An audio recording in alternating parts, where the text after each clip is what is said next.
Hello everyone, welcome to chemistry believers. और आज हम केमिकल काइनेटिक्स की लेक्चर सीरीज को कंटिन्यू करते हुए लेक्चर नंबर 8 में हम बहुत सारे इंपॉर्टेंट पॉइंट्स को डिस्कस करेंगे। और आज का जो मेन टॉपिक है वो है determination of order of reactions. इसका मतलब है कि हम ऑर्डर ऑफ रिएक्शन को कैसे डिटरमाइन करते हैं, उनके कौन से मेथड्स होते हैं, यहाँ पे आज के लेक्चर में डिस्कस किए जाएंगे। और प्रीवियस लेक्चर्स में जो है वहाँ से काफ़ी ज़्यादा हेल्प मिलेगी इन लेक्चर्स में। तो अगर आपने प्रीवियस लेक्चर नहीं देखे हैं तो उनको एक बार कंटिन्यू देख लीजिए, उसके बाद आप जो है determination of order of reaction को समझिए। ओके, क्योंकि वहाँ से बहुत सारे कॉन्सेप्ट्स इसमें डायरेक्टली लिए गए हैं। So determination of order of reaction क्या होता है कि हम ऑर्डर ऑफ किसी भी रिएक्शन की ऑर्डर को कैसे मेजर करेंगे, ठीक है, कि क्या मेथड्स हैं वो यहाँ पे डिस्कस किए गए हैं। तो यहाँ पे मैंने 4 इंपॉर्टेंट मेथड्स लिए हैं, जो कि इंटीग्रेशन मेथड है, graphical method, half life method and post वाल आइसोलेशन मेथड। ये 4 ऐसे मेथड्स हैं जो कि सबसे ज़्यादा यूज़ किए जाते हैं एक्सपेरिमेंटली। और चारों मेथड जो होते हैं प्योरली क्या होते हैं, एक्सपेरिमेंटल बेस्ड होते हैं। सो ये 4 मेथड जो हैं इनका यूज करके हम लोग ऑर्डर ऑफ रिएक्शन किसी भी रिएक्शन के लिए डिटरमाइन करते हैं। सो स्टार्ट करते हैं। हमारा फर्स्ट है इंटीग्रेशन मेथड। तो इंटीग्रेशन मेथड क्या होता है? इंटीग्रेशन मेथड में हम क्या यूज करते हैं, इंटीग्रेटेड रेट लॉ, ठीक है। जो भी हम ऑर्डर ऑफ रिएक्शन जिस भी रिएक्शन का निकालते हैं तो उसके इंटीग्रेटेड रेट लॉ में हम कुछ इन्फॉर्मेशन देते हैं, कुछ रिजल्ट्स जो है रखते हैं, उसके बाद कैलकुलेशन करके हम निकाल लेते हैं उसका ऑर्डर ऑफ रिएक्शन। तो इस मेथड में क्या होता है, इसमें हम के की वैल्यू, के क्या होता है हमारा रेट कांस्टेंट, ठीक है। रेट कांस्टेंट की वैल्यू अगर हमको पता चल जाती है तो हम यहाँ से ऑर्डर ऑफ रिएक्शन बता सकते हैं। तो रेट कांस्टेंट कैसे कैलकुलेट करेंगे? रेट कांस्टेंट को कैलकुलेट करने के लिए हमारे पास सबसे पहली चीज़ है कि इनिशियल कंसंट्रेशन पता होनी चाहिए, ठीक है। जिस भी हम रिएक्शन या रिएक्टेंट का इनिशियल कंसंट्रेशन हमको पता होना चाहिए। और सेकंड चीज़ है उसका कंसंट्रेशन आफ्टर टाइम टी, ये भी पता होना चाहिए। तो ये 2 इन्फॉर्मेशन बहुत ज़रूरी है। ओके, ए की वैल्यू पता होनी चाहिए एंड एक्स की वैल्यू पता होनी चाहिए, या कह सकते हैं ए की वैल्यू पता होनी चाहिए और ए माइनस एक्स ओवरऑल की वैल्यू पता होनी चाहिए। एंड टी तो हमारे पास गिवन होगा। ओके, जितने टाइम में ए कंसंट्रेशन ए माइनस एक्स में चेंज होगी। तो यहाँ पे हम लोग इसको एक्सपेरिमेंट में करते हैं। एक्सपेरिमेंट में क्या करते हैं, सबसे पहले जो 2 रिएक्टेंट्स होते हैं जिनको आपस में रिएक्शन करानी होती है उनका इनिशियल कंसंट्रेशन मेजर कर लेते हैं। उसके बाद में उन रिएक्टेंट्स को मिक्स कर देते हैं। तो जो रिएक्शन मिक्सचर बनता है वो रिएक्शन स्टार्ट कर देता है। और टाइम आफ्टर टाइम टी, जितना भी टाइम हो जाए 10 सेकंड 20 सेकंड, जितना भी टाइम हम लोग दे रहे हैं, उसके बाद में क्या करेंगे, उसका कंसंट्रेशन चेक करते हैं। फिर जितना कंसंट्रेशन बचता है उसकी वैल्यू होती है ए माइनस एक्स। अब ए माइनस एक्स में उस कंसंट्रेशन की वैल्यू रखते हैं एंड टाइम इंटरवल यहाँ पे पुट कर देते हैं टी की जगह। यहाँ से हम कैलकुलेट कर देते हैं रेट कांस्टेंट की वैल्यू। ये डिफरेंट ऑर्डर के लिए डिफरेंट फार्मूले जो कि इंटीग्रेटेड रेट लॉ में मैंने प्रीवियस लेक्चर्स में डिस्कस किए हैं, ठीक है। उनको रख के हम क्या करते हैं, रेट कांस्टेंट की वैल्यू कैलकुलेट कर देते हैं और रेट कांस्टेंट की वैल्यू की हेल्प से हम ऑर्डर ऑफ रिएक्शन बता सकते हैं। इसके बाद में है एक important question.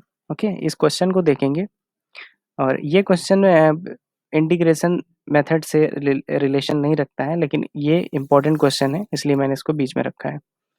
For a reaction A to B, it has been found that the order of reaction is 0. The following expression correctly describe the reaction. Question कह रहा है कि जितने भी नीचे ऑप्शंस दिए हैं A B C and D, इन चारों में से कौन सा ऑप्शन है जो जीरो ऑर्डर रिएक्शन को फॉलो कर रहा है। तो जीरो ऑर्डर रिएक्शन के बारे में कैसे बता सकते हैं? अगर हमको सभी रिएक्शन के ऑर्डर ऑफ रिएक्शन के जितने भी फार्मूले हैं, एक्सप्रेशंस हैं, उनके बारे में पता है तो हम लोग इजीली बता सकते हैं। तो सबसे पहला है हमारे पास ए का अगर फार्मूला देखें तो फर्स्ट ऑर्डर रिएक्शन का इंटीग्रेटेड रेट लॉ है, ठीक है। यहाँ से हम लोग देखेंगे तो हमको क्या पता चलेगा, ये फर्स्ट ऑर्डर का है।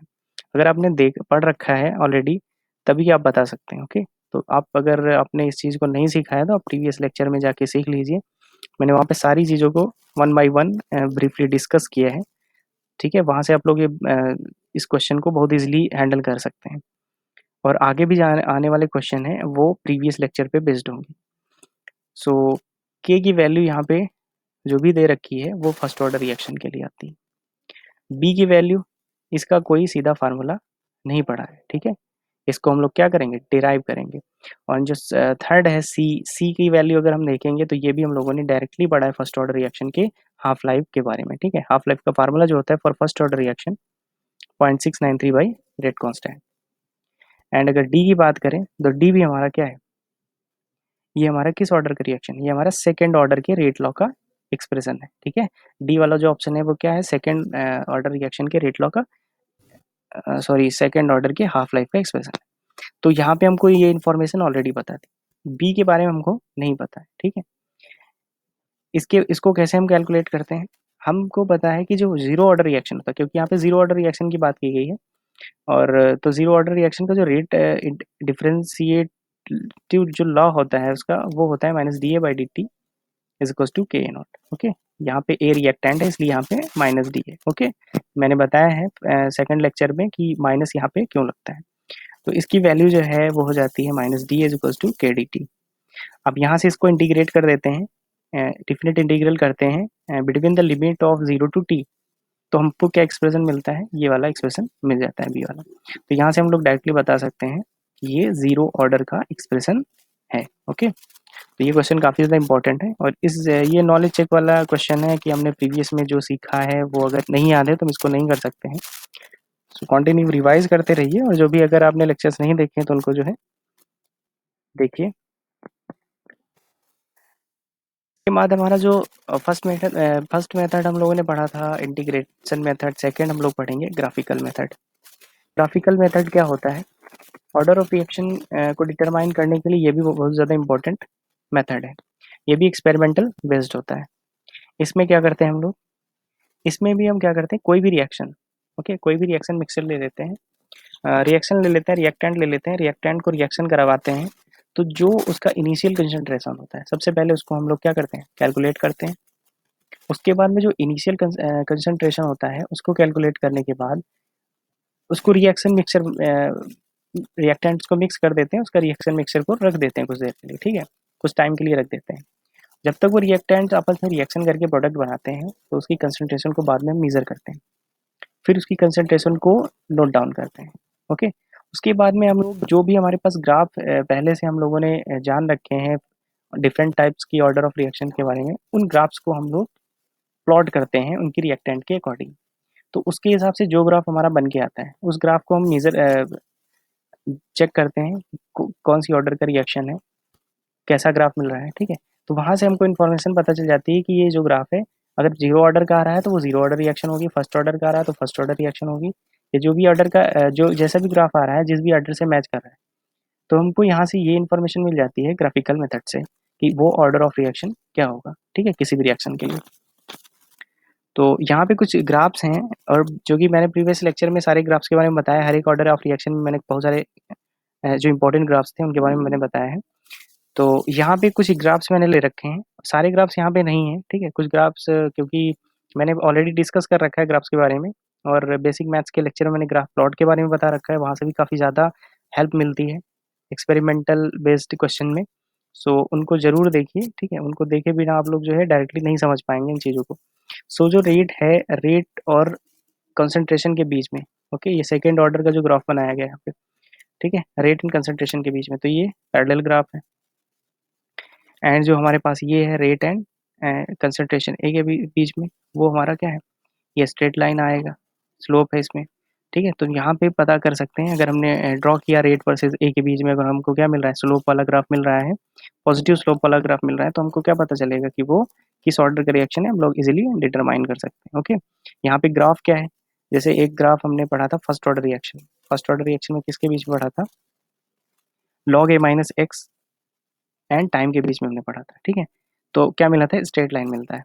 तो उस ग्राफ का हम लोग यूज करके बता सकते हैं कि वहाँ पे क्या रखेंगे, जो भी हमारी कंसंट्रेशन की वैल्यू ए माइनस एक्स की आएगी after time T, okay, after time T हमारे पास जो भी कंसंट्रेशन चेंज होके आएगा ए माइनस एक्स, उसका लॉग निकाल लेंगे, उसके लॉग की जो वैल्यू आएगी, ओके, उसको क्या रखेंगे, उसको हम किसी भी एक्सेस पे, वाई पे रखें या एक्स पे रखें, ओके, वैसे ही वाई पे रखते हैं तो वाई पे इसकी वैल्यू रख देंगे लॉग ए माइनस एक्स की। उसके बाद में ये देखेंगे कितने टाइम में ये कंसंट्रेशन आया है, उसकी वैल्यू हम रखेंगे एक्स एक्सेस पे, उसके बाद ग्राफ ड्रा करेंगे। अगर वो स्ट्रेट लाइन आ रहा है तो हमको पता चल जाएगा वो किस ऑर्डर का रिएक्शन है, वो फर्स्ट ऑर्डर रिएक्शन का होगा। ओके, अगर नहीं आ रहा है तो वो उसको हम क्या करेंगे, रीचेक करेंगे दूसरे ग्राफ से कि वो कौन से ऑर्डर का रिएक्शन है। तो ग्राफिकल मेथड भी काफ़ी ज़्यादा इंपॉर्टेंट है ऑर्डर ऑफ रिएक्शन के डिटर्मिनेशन में, जिसको हम इंटीग्रेशन मेथड जब भी यूज़ करते हैं तो हम ग्राफिकल मेथड का यूज़ भी कर लेते हैं उसी में, क्योंकि हमारे पास ऑलरेडी इन्फॉर्मेशन मिल जाती हैं, a-x की वैल्यू पता चल जाती है, जिसका यूज़ करके हम ग्राफ प्लॉट तो ईजिली कर सकते हैं। तो हमको जो है वहाँ से हेल्प मिलती है। जब भी इंटीग्रेशन मेथड हम यूज़ करते हैं तो ग्राफिकल मेथड को उसमें हम यूज़ कर लेते हैं चेक करने के लिए, ठीक है, कि ये सही आ रहा है या नहीं। ओके, सो ग्राफिकल मेथड भी बहुत ज़्यादा इंपॉर्टेंट है। इसके बाद में हमारा हाफ लाइफ मेथड। ओके, ये हाफ लाइफ मेथड क्या है? हाफ लाइफ मेथड का यूज़ तो हम न्यूमेरिकल्स में बहुत ज़्यादा करते हैं, ऑर्डर ऑफ रिएक्शन बताने में बहुत सारे न्यूमेरिकल्स इसके बनते हैं, और लेबोरेटरी में भी इसका बहुत ज़्यादा यूज़ होता है। एक्सपेरिमेंट करते हैं तो क्या करते हैं, हाफ लाइफ निकालते हैं कि आधा रिएक्टेंट कितने टाइम में कंज्यूम हो गया, और जो हाफ लाइफ जो है वो डिपेंड कर रही है कंसंट्रेशन पे कैसे, ठीक है। तो मेन चीज़ अगर इस की बात करें हाफ लाइफ मेथड की, तो यहाँ पे हाफ लाइफ टाइम जो होता है उसका कंसंट्रेशन डिपेंडेंसी जो होती है, मेन रिलेशन यही से पता चल जाता है कि वो किस ऑर्डर का रिएक्शन है। जैसे फर्स्ट ऑर्डर के लिए जो हमारा हाफ लाइफ होता है वो क्या करता है, वो कंसंट्रेशन पे डिपेंड ही नहीं करता है। ओके, वो हाफ लाइफ जो होता है वो कंसंट्रेशन पे डिपेंड नहीं करता है। ओके,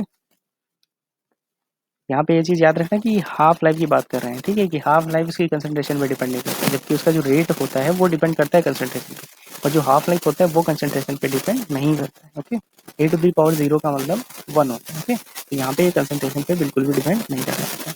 तो सेकेंड ऑर्डर का रिएक्शन होता है, वहाँ पे क्या होता है, वो इन्वर्सली रिलेशन होता है उसका, इन्वर्सली प्रोपोर्शनल होता है हाफ लाइफ की। ऐसे ही थर्ड ऑर्डर रिएक्शन भी जो होता है इन्वर्सली स्क्वायर रिलेशन होता है उसका हाफ लाइफ से। ओके, अगर हमने क्या कर दिया, कंसंट्रेशन को, जैसे हमने सेकंड ऑर्डर रिएक्शन है, सेकंड ऑर्डर रिएक्शन को कैसे पता करेंगे, हम क्या करते हैं, कंसंट्रेशन को डिक्रीज करते हैं, देखते हैं अगर हाफ लाइफ बढ़ रही है तो समझ लो उसमें क्या है, वहाँ पे सेकंड ऑर्डर रिएक्शन है। अगर यहाँ पे हम थर्ड ऑर्डर की बात करें, अगर हमने कंसंट्रेशन को चेंज किया, अगर कंसंट्रेशन को डबल कर दिया तो हाफ लाइफ कितना हो जाएगा, हाफ लाइफ 4 टाइम इंक्रीज करेगा। ओके, क्योंकि यहाँ पे स्क्वायर है। ओके, 2 का स्क्वायर 4, तो यहाँ से हम रिलेशन से पता कर लेते हैं कि ऑर्डर ऑफ रिएक्शन क्या है। ओके, तो ये भी मेथड काफ़ी ज़्यादा इंपॉर्टेंट है, और इसके न्यूमेरिकल्स काफ़ी ज़्यादा इंपॉर्टेंट है हाफ लाइफ मेथड। इसके बाद में कुछ क्वेश्चंस हैं जो कि हाफ लाइफ पे डिपेंडेंट क्वेश्चन है, तो इनको एक एक करके डिस्कस करेंगे। तो एग्जाम्पल नंबर 31 है, जो कि लेक्चर सीरीज का एग्जाम्पल नंबर 31 है। इसमें हम देखेंगे for a first order reaction, एक फर्स्ट ऑर्डर रिएक्शन दिया गया है 0.75, ठीक है। 0.75 को क्या कह सकते हैं, 0.75 को हम लोग क्या कह सकते हैं, 3/4। ओके, तो t इज इक्वल्स टू क्या है, t.75 is 1386 second, therefore the specific rate constant, ठीक है, स्पेसिफिक रेट कांस्टेंट हमको यहाँ पे कैलकुलेट करनी है। ओके, तो इसमें ऑप्शन दिया है 10⁻⁻1, 10⁻⁻3, 10⁻⁻2 एंड 10⁻⁻4। तो हमको यहाँ पे दिया गया है, हाफ लाइफ नहीं दिया गया, ठीक है, यहाँ पे हमको दिया गया t.75। ओके, तो t.75 और t हाफ का एक रिलेशन होता है, ठीक, तो क्या होता है वो रिलेशन, t.75, 0.75 का मतलब क्या होता है, 75। ओके, 75% जब रिएक्शन जब टाइम हुआ उसमें कितना कंसंट्रेशन चेंज होगा, वो होता है t75, और t हाफ जो होता है उसको t.5 कहते हैं। ओके, t हाफ को क्या कहते हैं, t.5। तो t7.75 एंड t.5 के बीच में रिलेशन जो होता है वो होता है t.75 is equals to 2 into t.5। Okay, तो इस रिलेशन का यूज करके हम लोग हाफ लाइफ कैलकुलेट कर सकते हैं। यहाँ पे क्या करेंगे, यहाँ पे इसकी वैल्यू रखेंगे, t 0.75 की दी गई है, यहाँ से t हाफ की वैल्यू कैलकुलेट कर लेंगे, और t हाफ की जो वैल्यू कैलकुलेट करेंगे उसके बाद में t हाफ की वैल्यू हमको पता हो गई। उसके बाद ये फर्स्ट ऑर्डर रिएक्शन दिया है, तो फर्स्ट ऑर्डर रिएक्शन के लिए हमको पता होता है कि t हाफ इक्वल टू क्या होता है, 0.693 बाई के होता है। तो यहाँ पे 0.693 by t is equal to K रख के हम यहाँ से रेट कांस्टेंट की वैल्यू कैलकुलेट कर सकते हैं। ओके, तो यहाँ पे हमको ये फार्मूला मेनली याद करना है कि t.75 इक्वल टू क्या होता है, 2 इंटू t.5। ओके, ये काफ़ी ज़्यादा इंपॉर्टेंट फार्मूला है, इसे 2 बार जेईई में क्वेश्चन आए हैं, नीट में भी एक बार क्वेश्चन से पूछा गया है, ठीक है। तो ये फार्मूला का इंपॉर्टेंस काफ़ी ज़्यादा है। इसके बाद में example 32, T half of the first order reaction is given by, first order reaction के लिए जो यहाँ पे गिवन बाई 0.693 बाई के, ये दिया गया है। दिया गया क्या है, फर्स्ट ऑर्डर रिएक्शन के लिए होता है। ओके, एंड t 3/4 के लिए निकालना है, वही चीज़ निकालनी है, ठीक है। तो हमको रिलेशन पता है कि T3/4 कहो या T.75 कहो, सेम टू सेम। जैसे टी हाफ को हम T.5 कहते हैं, ठीक है। तो ये फार्मूला जो है ये वही है जो ऊपर बताया अभी मैंने। तो T3/4 की वैल्यू कैलकुलेट करनी है तो हमको टी हाफ की पता है, तो 2 इंटू टी हाफ करके कैलकुलेट कर लेंगे। तो यहाँ पे example, sorry, option C correct है। उसके बाद में हमारे पास एक क्वेश्चन है 33, ठीक है। ये काफ़ी ज़्यादा इंपॉर्टेंट क्वेश्चन है। कई सारे बच्चे इस क्वेश्चन को गलत कर दिए थे, ठीक है, पेपर में, क्योंकि इसमें जो है कि 360 सेकंड में कितने मिनट्स होंगे, 6 मिनट होंगे। तो 6 मिनट में कितनी हाफ लाइफ बन सकती है, सबसे पहले ये देखना है। तो 6 मिनट में 3 टाइम्स हाफ लाइफ बनेगी। मतलब जो स्टार्टिंग में रिएक्टेंट का कंसंट्रेशन होगा वो फर्स्ट हाफ लाइफ में आधा हो जाएगा, सेकंड लाइफ में जो आधा बचा था उसका आधा हो जाएगा, और थर्ड लाइफ में जो आधा बचा था उसका आधा हो जाएगा। ओके, आधे का आधा, ठीक है। तो ये मेन चीज़ है यहाँ पे, ये जो समझने वाली चीज़ है। ओके, जब ऐसा भी क्वेश्चन आएगा तो वहाँ पे हम क्या करेंगे, उसके जितने भी हाफ लाइफ उसमें आ पाएंगे उतने टाइम में, वो सारे हाफ लाइफ हम वहाँ पे यूज़ करेंगे। यहाँ पे 360 सेकेंड में हमारा 6 मिनट होते हैं, तो 6 मिनट में 3 हाफ लाइफ बन जाएंगी। और जब 3 हाफ लाइफ बन जाएंगे तो हम यहाँ पे क्या करेंगे, तो कंसंट्रेशन स्टार्टिंग में अगर हमारा 100 रहा होगा, अगर 100 रहा होगा स्टार्टिंग का कंसंट्रेशन, तो पहले क्या हो जाएगा, फर्स्ट हाफ लाइफ में 50 हो जाएगा, सेकेंड हाफ लाइफ में 25 हो जाएगा, एंड थर्ड हाफ लाइफ में 12.5 हो जाएगा। यहाँ पे ये ऑप्शन सही है। ओके, ये काफ़ी ज़्यादा इंपॉर्टेंट है, इसका कॉन्सेप्ट काफ़ी ज़्यादा इंपॉर्टेंट है। इसके बाद लास्ट जो है हमारा लास्ट मेथड है वो ओस्टवार्ड आइसोलेशन मेथड है। ये भी हमारा काफ़ी ये प्योरली एक्सपेरिमेंटल बेस्ड है ये भी। और यहाँ पे हम लोग जो है एक्सपेरिमेंटली डिटरमाइन करते हैं order of reaction. This method is used to find order of complex reaction के बारे में इसमें हम पता करते हैं। ओके, जो भी कॉम्प्लेक्स रिएक्शंस होती हैं जहाँ पे ज़्यादा से ज़्यादा रिएक्टेंट होते हैं, कई सारे रिएक्टेंट्स होते हैं, तो वहाँ पे हम इसका मेनली यूज़ करते हैं। एंड ये ओस्टवाल्ड जो आइसोलेशन मेथड है ये काफ़ी ज़्यादा लॉन्ग एक्सपेरिमेंट होता है इसका। ओके, इसमें रिएक्शन को हम लोग जो है काफ़ी ज़्यादा टाइम के लिए रखना पड़ता है, और यहाँ से हम लोग इसमें मेनली हम कॉम्प्लेक्स रिएक्शन का स्टडी करते हैं। If Na, Nb and Nc are molecules of substrate A, B and C respectively represent the reaction। अगर हमारे पास रिएक्शन में जो है तीनों सेम कंसंट्रेशन में प्रेजेंस है। ओके, अगर तीन हमारे पास रिएक्टेंट है Na, Nb and Nc, यहाँ पे N क्या है हमारा, उनका स्टोइचियोमेट्रिक कोफिशिएंट है, ठीक है। तो Na, Nb and Nc जो है हमारे पास अगर रिएक्टेंट्स हैं और तीनों की कंसंट्रेशन लगभग सेम है, तो हमारे पास जो ऑर्डर ऑफ रिएक्शन आएगा वो क्या आएगा, तीनों पे डिपेंड करेगा। ओके, तो उसका जो ऑर्डर ऑफ रिएक्शन क्या होगा, Na plus Nb plus Nc। Okay, ये हो जाएगा उसका order of reaction. When B and C are in excess, अगर कोई भी दो एक्सेस है बी और सी, ओके, तो ऑर्डर ऑफ रिएक्शन जो क्या होगा, जो एक्सेस में नहीं होगा, ठीक है, जो लेस अमाउंट में होगा, वो हो जाएगा उसका order of reaction Na। Okay, and when A and B are in excess, then the order of reaction will be C and C, and if A and C are in excess, the order of reaction will be Nb। Okay, ये था Ostwald isolation method. यहाँ पे हम ये देखते हैं कि जो कॉम्प्लेक्स रिएक्शन है उसमें एक्सेस में क्या है, जो एक्सेस में होता है उसको नेग्लेक्ट कर देते हैं, और जो हमारा लेस अमाउंट होता है उसको हम यूज करते हैं ऑर्डर ऑफ रिएक्शन। ये इंपॉर्टेंट है, और ये कॉम्प्लेक्स रिएक्शन के लिए इस पॉइंट को याद रखना कि क्वेश्चन आ सकता है यहाँ पे कि कॉम्प्लेक्स रिएक्शन के लिए कौन सा मेथड ज़्यादा सुटेबल है, तो पोस्ट-वार्ड आइसोलेशन मेथड जो है ज़्यादा सुटेबल है। ठीक है, इसका एक एग्जांपल देखते हैं।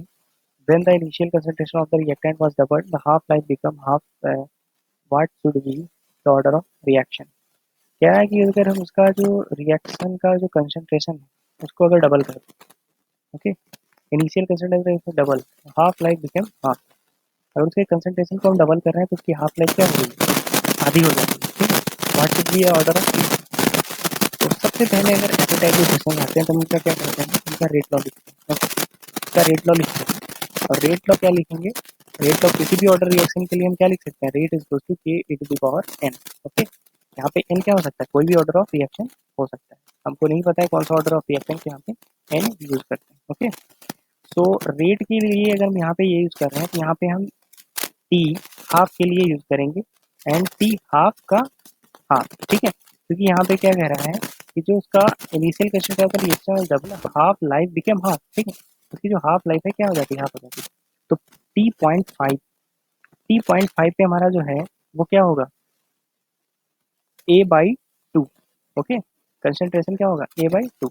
एंड जब उसका सॉरी T.5 पे उसका जो A कंसंट्रेशन है, ठीक है, वो A ही रहेगा।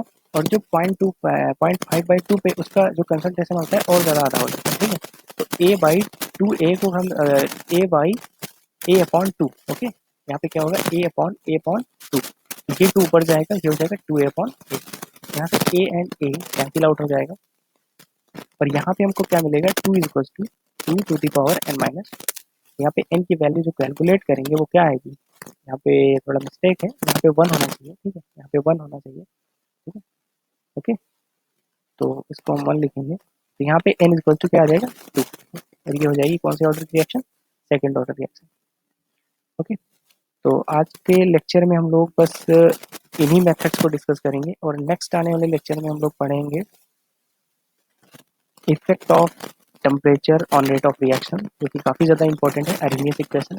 वहाँ के बहुत सारे क्वेश्चन जो हैं बहुत ज़्यादा इंपॉर्टेंट क्वेश्चन है। ओके, कुछ मैंने थ्रेशोल्ड एनर्जी, एक्टिवेशन एनर्जी में कुछ अरेनियस के कॉन्सेप्ट को डिस्कस किया था, लेकिन जो डिटेल्ड में डिस्कस कॉन्सेप्ट है अरेनियस का वो नेक्स्ट लेक्चर में होगा। ओके, तो वहाँ पे बहुत सारे न्यूमेरिकल्स भी मिलेंगे, बहुत सारे कॉन्सेप्चुअल न्यूमेरिकल्स मैंने सेलेक्ट किए हैं, तो उनको 1 बाय 1 डिस्कस करेंगे। ओके, तो अगर वीडियो अच्छी लगी हो तो आप लाइक कीजिए और चैनल को सब्सक्राइब कीजिए और ज़्यादा से ज़्यादा फ्रेंड्स में शेयर कीजिए। ओके, इससे उनको प्रॉफिट मिल सके। Okay, thank you.